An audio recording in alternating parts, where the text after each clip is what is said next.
Welcome শিক্ষা সংস্থান। অনেকের প্রশ্ন আমাদের কাছে যে sir WBPSC assistant masters and mistress এর পরীক্ষা কি রিসেন্ট হবে? WBPSC assistant masters and mistress এই পরীক্ষাটি সম্পর্কে আমরা আজকে আলোচনা করব। প্রথমত কবে হবে বা কবে নাগাদ ফর্ম ফিল আপ হবে, আর দ্বিতীয়ত WBPSC অ্যাসিস্ট্যান্ট মাস্টার্স এর কি সিলেবাস আছে, কি প্যাটার্ন আছে, এটাও কিন্তু অনেকের আমাদের হোয়াটসঅ্যাপ, ফেসবুকে এবং ইউটিউবে কমেন্টে রয়েছে। তাই প্রথমত আছে এই WBPSC assistant masters and mistress রিক্রুটমেন্টের 2025 সালে তৎকালীন সময়ে একটা নোটিশ হয়েছিল, যেখানে যে কি কি অ্যাসিস্ট্যান্ট মাস্টার্স এন্ড মিস্ট্রেস এর জানুয়ারি মাসে তৎকালীন সময়ে এই নোটিশটি হয়েছিল, কি কি অলরেডি সাবজেক্ট অ্যাভেলেবেল। সাবজেক্ট রয়েছে বেঙ্গলি মিডিয়াম, ইংলিশ মিডিয়াম এবং বিভিন্ন ধরনের এরকম সাবজেক্ট গুলো রয়েছে। এখানে প্রচুর সাবজেক্ট এবং সিট অলরেডি বলেছিল না, কিন্তু প্রবাবিলিটি একটা সিট সেই সময় অ্যাজিউম করা হয়েছিল। কিন্তু তারপরে প্রায় আজকে 1 বছর কেটে গেছে, 1 বছর 1 মাস পিএসসির কোনো এই মুহূর্তে মানে কোন রকম কোনো পদক্ষেপ আমরা দেখতে পাচ্ছি না। তাহলে প্রশ্ন, তাহলে পিএসসি কে এবারে নেবে? আমরা এই নিয়ে অলরেডি একটা শর্ট ভিডিও এর আগে দুটো দিয়েছি যে হ্যাঁ, পিএসসি এবারে এই মুহূর্তে ভোটের আগে কোনো পরীক্ষা নেবে না, ভোটের আগে কোনো নোটিফিকেশনও করবে না। তবে ভোটের পরে পিএসসির এই অ্যাসিস্ট্যান্ট মাস্টার্স এন্ড মিস্ট্রেস রিক্রুটমেন্টের অলরেডি নোটিফিকেশন আসবে এবং যার পরীক্ষা মূলত 2026-এ তো হবে বলে মনে হয় না, তবে 2027 সালে হবে এবং প্রথমের দিকে। এইটুকু ক্লিয়ার। তাই যাদের স্বপ্ন PSC assistant masters and mistress সরকারি স্কুলে পশ্চিমবঙ্গে চাকরি করা, যাদের এসএসসি হয়নি, যাদের মাদ্রাসা হয়নি, তাদের স্বপ্ন পাখির চোখ, তারা PSC assistant masters and mistress এর জন্য এখন থেকে প্রিপারেশন নেওয়া শুরু করুন।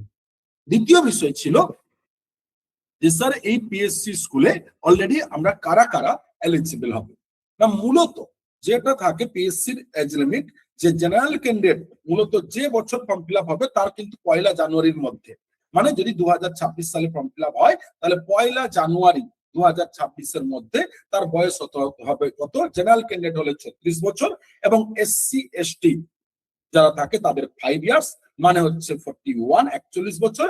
ওবিসি তারা 3 বছর আরো, তার মানে 39 বছর।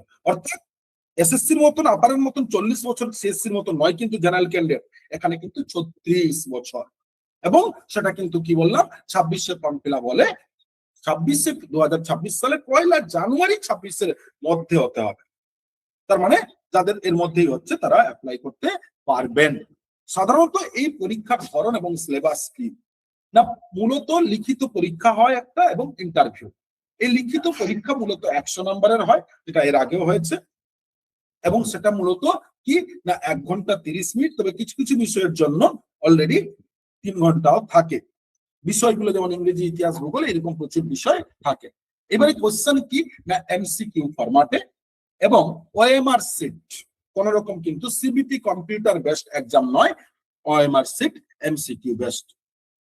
বেতন কাঠামো এখন তো 8 পে কমিশন, সেটা অলরেডি চেঞ্জ হচ্ছে। তো মূলত তাই এবারে প্রশ্ন, তাহলে আমাদের 3টে বিষয় আমরা আলোচনা করলাম আজকে। PSC assistant masters and mistress এর পরীক্ষা কবে হবে, এর টোটাল কত মার্কসের পরীক্ষা, বয়স কত পর্যন্ত। এবারে যদি বলি কারা অ্যাপ্লাই করতে পারবে না, বয়স যদি জেনারেল ক্যাটাগরি 2026-এ অ্যাপ্লাই হয় তাহলে 1 জানুয়ারির মধ্যে 36, এসসি এসটি 41, 41, ওবিসি 39। আর নাম্বারের ক্ষেত্রে মাস্টার্স 50% জেনারেল এবং ওবিসি এসসি এসটি 5% রিল্যাক্সেশন, মানে 45% প্লাস বিএড। পুরো কমপ্লিট ডিগ্রি, কোনো পার্সুইং ডিগ্রি দরকার হয় না। অর্থাৎ পার্সুইং ডিগ্রিটা যারা পার্সুইং করছেন সেই সময় যদি ফর্ম ফিল আপ হয়ে যায়, কোর্স কমপ্লিট হয়নি, তারা কিন্তু ফর্ম ফিল আপ করতে পারেন না পিএসসির ক্ষেত্রে। তাই যাদের লক্ষ্য তারা এখন থেকে প্রস্তুতি শুরু করুন এবং পিএসসি অ্যাসিস্ট্যান্ট মাস্টার্স এন্ড মিস্ট্রেসের বা স্কুল রিলেটেড, টিচিং রিলেটেড যাবতীয় নতুন নতুন তথ্য পেতে অবশ্যই আমাদের চ্যানেলে সাবস্ক্রাইব করুন, শেয়ার করুন এবং আমাদের টেলিগ্রাম চ্যানেলে জয়েন করুন, যেখানে প্রতিদিন নতুন নতুন আপডেট আমরা প্রোভাইড করে থাকি। ধন্যবাদ।